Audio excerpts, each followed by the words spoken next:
Vamos a trabajar con pandas. Para ello vamos a cargar la librería de pandas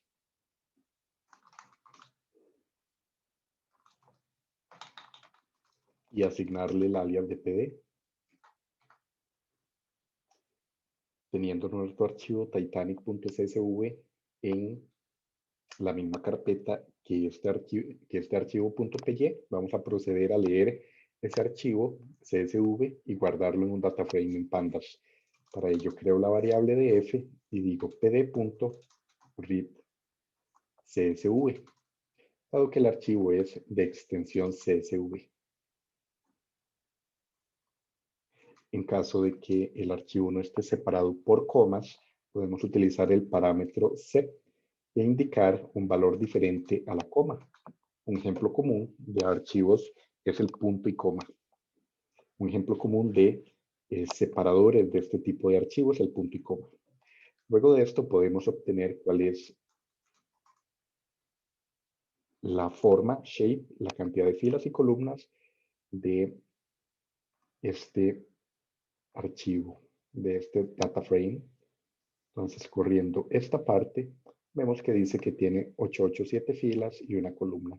El primer valor, este 887 de filas, lo podemos guardar en un data frame y vemos que este valor de 1 es incorrecto porque no existe una sola columna, existen varias. Y eso es porque mantuve por error el valor de punto y coma acá. Entonces la cantidad de columnas no es la correcta.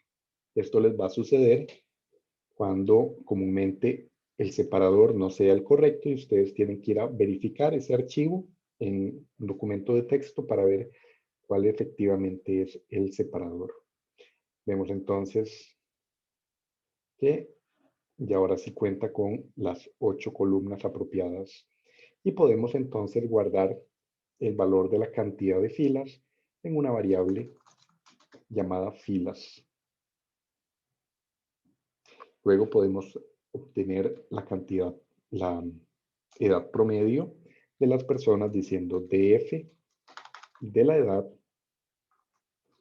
y sobre esa columna calcular el promedio, que es 29. Podemos hacer el cálculo de la edad agrupando la información por sexo.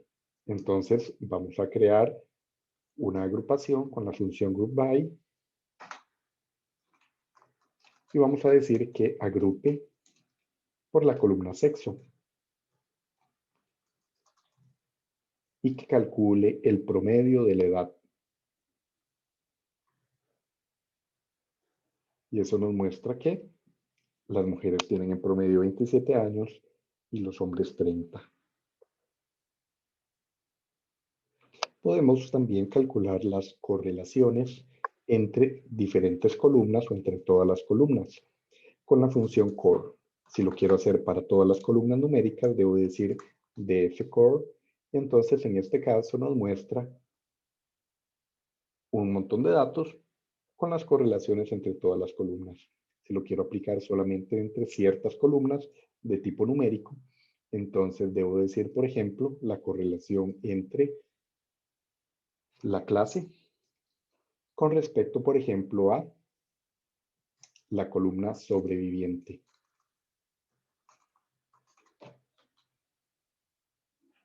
Y entonces vemos que existe un cierto nivel de correlación negativa entre la clase en la que viajaban las personas y si sobrevivieron o no.